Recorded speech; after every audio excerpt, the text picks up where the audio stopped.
Fala pessoal, sejam bem-vindos de volta ao nosso canal, ao Desafio das Súmulas. Nesse vídeo a gente vai estudar aqui duas súmulas que dizem respeito à prescrição do fundo de garantia. Uma delas, que está aqui na tela já, a súmula 206, é uma súmula que hoje em dia não é necessária mais. Eu falo hoje em dia, na verdade, desde 2014, quando o Supremo Tribunal Federal decidiu essa questão envolvendo aí a mudança do prazo de prescrição do FGTS, né? Eu digo isso por quê? Eu digo isso porque a gente tinha um cenário, antes da decisão do Supremo, a gente tinha um cenário em que a prescrição do fundo de garantia, lá com base na Lei 8.036 de 90, que é a lei que rege o FGTS, a gente tinha um cenário em que a prescrição do FGTS era uma prescrição de 30 anos, a chamada prescrição trintenária, né? Mas ao mesmo tempo, a gente tinha na Constituição, né, o artigo 7º, inciso 29, que prevê o prazo de 2 anos, né, após a extinção do contrato de trabalho, e o prazo máximo de 5 anos para a prescrição trabalhista em geral, que é o prazo que está na Constituição. E a partir daí a gente nota que existiam dois prazos aqui diferentes de prescrição no direito do trabalho. Um prazo do fundo de garantia de 30 anos, o outro prazo normal, que seria o prazo de 5 anos para as demais parcelas trabalhistas. E aí isso gerava a seguinte consequência.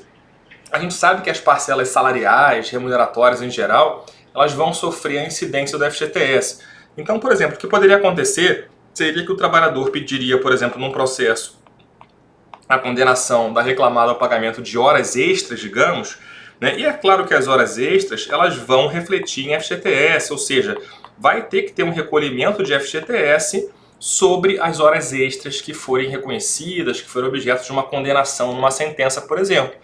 E aqui a súmula 206 explicava isso, explicava o seguinte, olha só, se houver uma condenação aqui de horas extras, maravilha, a gente vai ter aqui, claro, o reflexo do FGTS. Mas, digamos aqui que houvesse uma postulação de horas extras anteriores a 5 anos. Então, horas extras, por exemplo, prestadas 10 anos, digamos aqui, antes do ajuizamento da reclamação trabalhista. É claro que nesse caso haveria o reconhecimento aqui, a pronúncia da prescrição quanto a essas horas extras aqui. E, consequentemente, o fundo de garantia também estaria prescrito, né? Porque, nesse caso, o fundo de garantia seria um mero acessório, né?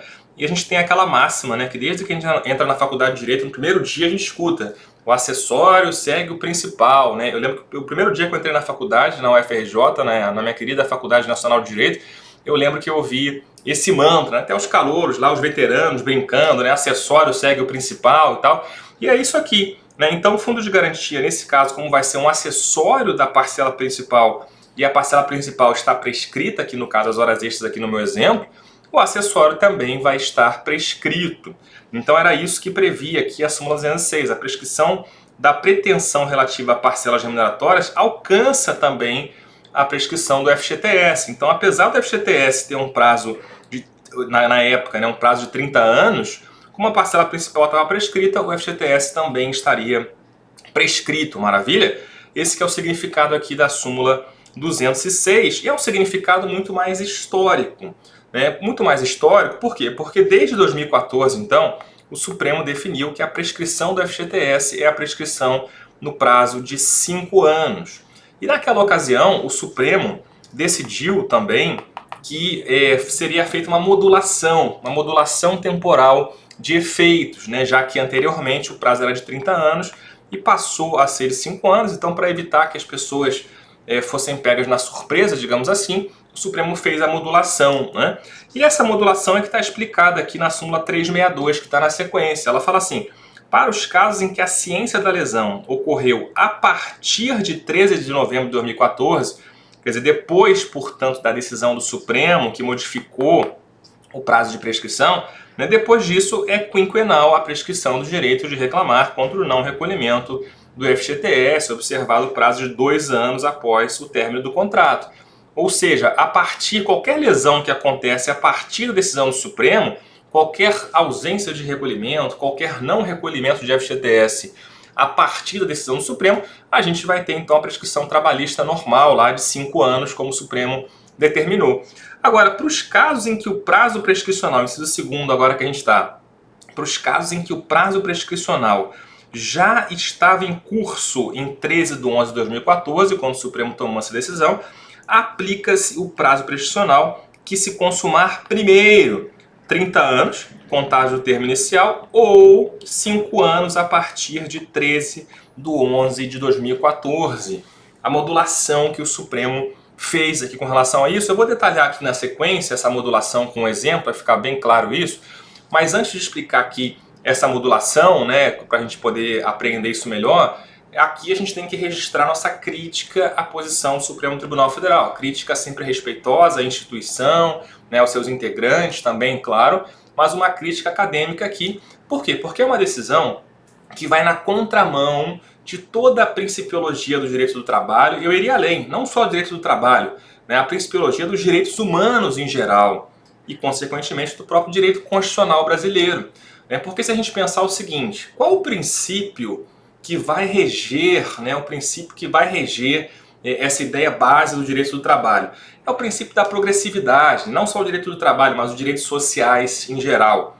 É o princípio da progressividade, E esse princípio da progressividade, esse princípio, portanto, da melhoria das condições do trabalho, da melhoria, da ampliação dos direitos humanos em geral, pensando numa perspectiva mais de direitos humanos, é claro que esse princípio ele vai preconizar o seguinte: a gente vai ter um patamar mínimo de direitos, mas é possível que o legislador amplie esses direitos, que o legislador crie mais direitos. É o chamado princípio da vedação ao retrocesso.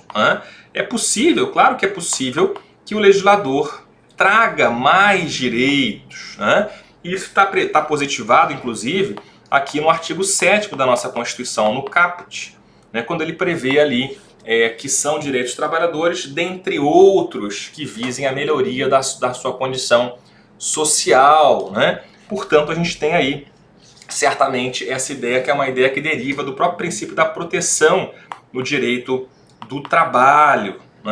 E aí a gente vai ter aqueles subprincípios do princípio da proteção, e aqui, no caso, a gente teria aquela ideia do subprincípio da norma mais favorável. Que seria essa ideia, portanto, de progressividade. A proteção ela vai se dividir aí em dúbio pro operário, condição mais benéfica e norma mais favorável, que seria essa ideia, portanto, de melhoria das condições do trabalhador. Tem tudo a ver com vedação a retrocesso, tem tudo a ver com a lógica dos próprios direitos humanos. Ou seja, o que eu quero dizer aqui para vocês é o seguinte: é totalmente possível, portanto, que a Constituição ela traz, na verdade, no artigo 7º, inciso 29, um prazo de prescrição, que é o prazo mínimo que o legislador constituinte, que é a nossa Constituição, entendeu que era necessário. O prazo de 2 anos após a extinção do contrato e o prazo de 5 anos para reclamar os créditos trabalhistas. Agora, se a prescrição ela é um instituto que vai fulminar a exigibilidade de um direito, ela vai, portanto, ser algo contrário ao interesse do trabalhador, vamos colocar assim, é claro que o legislador pode ampliar o prazo de prescrição. O prazo de prescrição que vem na Constituição é um prazo mínimo. Nada impede que o legislador ampliasse esse prazo de prescrição, trouxesse um prazo superior, um prazo maior, porque isso vai atender ao interesse do trabalhador e vai, portanto, se harmonizar com essa ideia do princípio da progressividade, da vedação ao retrocesso, da norma mais favorável, do princípio da proteção. Então, nunca se duvidou que o artigo 7º da Constituição ele traz direitos mínimos para o trabalhador que podem ser ampliados, e a lei fazia isso. A Lei 8.036, o que ela fazia justamente era trazer um prazo maior, no caso, o prazo aí de 30 anos para a prescrição do fundo de garantia. E aqui vale uma crítica também, porque muitas vezes a gente escuta algumas observações do tipo: a Justiça do Trabalho é muito protecionista, a Justiça do Trabalho é ativista. E a gente tem esse suposto ativismo da Justiça do Trabalho como um todo e do Tribunal Superior do Trabalho especialmente. Mas o fato é, aqui a decisão do Supremo com relação à prescrição do fundo de garantia é uma decisão paradigmática de uma tendência totalmente oposta, que é uma tendência que eu posso chamar aqui de ativismo às avessas, ou então de um contra-ativismo judicial, Porque percebam, eu tinha uma lei, o legislador, o Poder Legislativo, estabeleceu um prazo superior de prescrição, um prazo de 30 anos, né? E o Judiciário, no caso pelo Supremo Tribunal Federal, foi lá e eliminou, né, eliminou esse prazo, né? E aí com vários argumentos, o argumento, por exemplo, de que o FGTS teria natureza tributária. É claro que não deixa de ser um tributo também o fundo de garantia, mas pelo fato de ser o tributo também não deixa de ser um direito do trabalhador.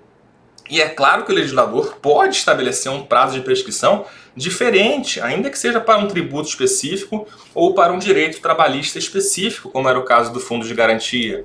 Então perceba, o Supremo Tribunal Federal, portanto, contrariando, digamos, usurpando a vontade do legislador, a vontade expressa democraticamente pelo parlamento brasileiro, o Supremo foi lá e surrupiou, digamos assim, suprimiu esse prazo aí de 30 anos e estabeleceu, estatuiu o prazo, portanto, de 5 anos a partir dessa decisão do Supremo. Maravilha? Mas certamente aqui numa espécie de ativismo ao contrário, de ativismo às avessas. Então o Supremo se substituindo ao parlamento, e estabelecendo a sua própria vontade. Outro argumento que foi usado ali no caráter tributário foi a suposta falta de razoabilidade. Alguns ministros mencionaram isso, que não haveria razoabilidade num prazo prescricional de 30 anos. E aí percebam, razoabilidade é um critério bastante vago, bastante ambíguo. E volto a dizer, a gente tem um parlamento, Congresso Nacional, com deputados, com senadores que são eleitos.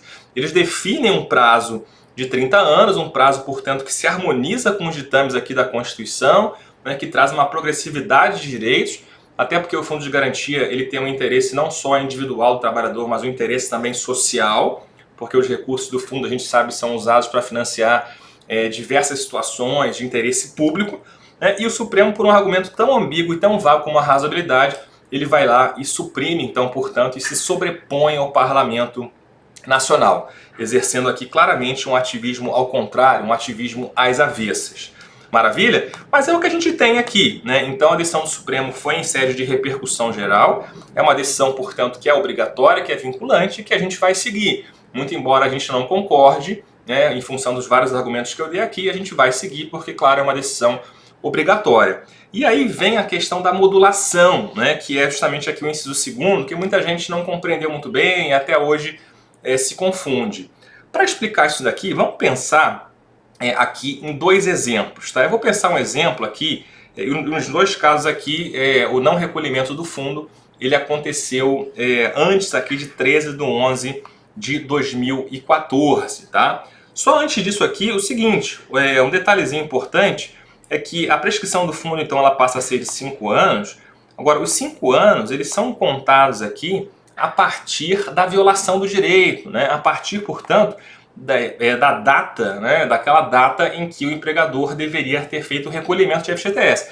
Essa data, pela legislação atual, isso está no artigo 15 da Lei 8.036 de 90, é até o 20º dia, até o dia 20, portanto, do mês subsequente à prestação de serviços. Então o trabalhador trabalhou, por exemplo, no mês de novembro, um exemplo aqui, novembro, então até 20 de dezembro vai ter que ser feito o recolhimento aqui do FGTS do mês anterior.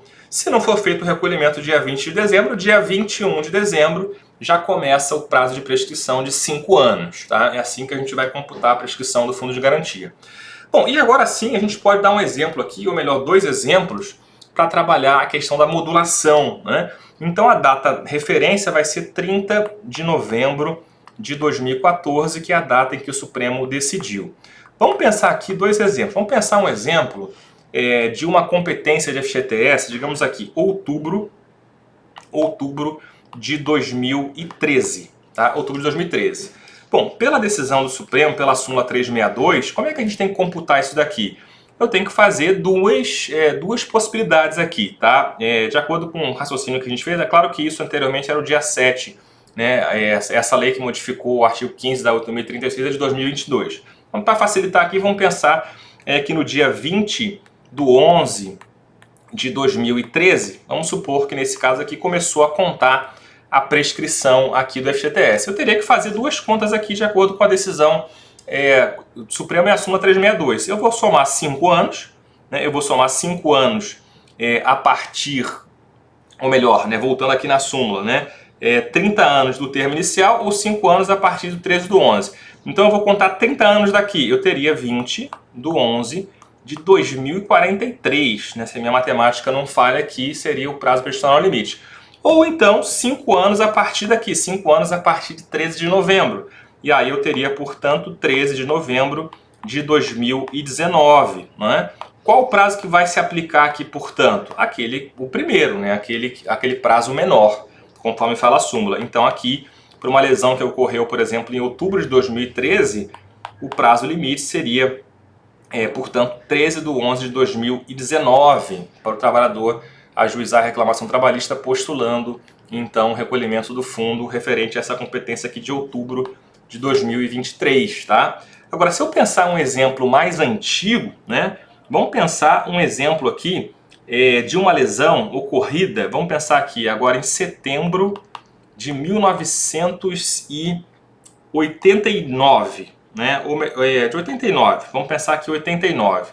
Né? Aqui nesse caso, se eu somar 30 anos aqui, eu teria o quê? Eu teria até outubro de... fazendo a conta aqui, até outubro de 2000, me ajudem aqui na matemática, a gente sabe que matemática às vezes não é o nosso forte, né? De quem está no direito, com algumas exceções honrosas aí.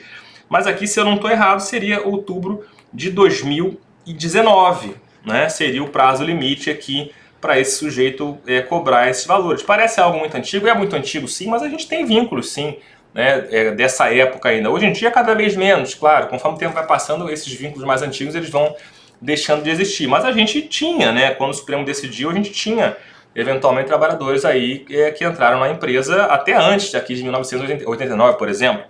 Né? E aí se eu contasse aqui 30 anos, outubro de 2019, ou então 13/11, quer dizer, novembro de 2019. O que acontece primeiro aqui é esse aqui, né, outubro de 2019, então eu aplicaria aqui ainda o prazo de 30 anos. Né? Se fosse, por exemplo, 1988, né, esse trabalhador teria até outubro de 2018, por exemplo. Né? Vocês entenderam aqui a lógica do raciocínio. Então é assim que funciona, você computar 30, isso para lesões anteriores a 13/11 de 2014, tá? E é claro que é uma situação que a gente já estou gravando esse vídeo aqui em 2023, é claro que é uma situação que cada vez menos acontece, cada vez menos a gente vê. Né? Hoje em dia a gente vai ter processos aí, talvez, que são resquícios dessa época ainda, mas nos processos atuais a gente já não vai ver, porque essa data aqui, 13/11 de 2019, já passou há vários anos, e aí, portanto, a partir dali a gente vai aplicar apenas a prescrição quinquenal, apenas a prescrição de 5 anos. Maravilha? Então essa é a modulação que o Supremo fez, essa é a nossa crítica também a esse entendimento do Supremo, mas está aqui então a nossa análise das súmulas 206 e 362 do Tribunal Superior do Trabalho.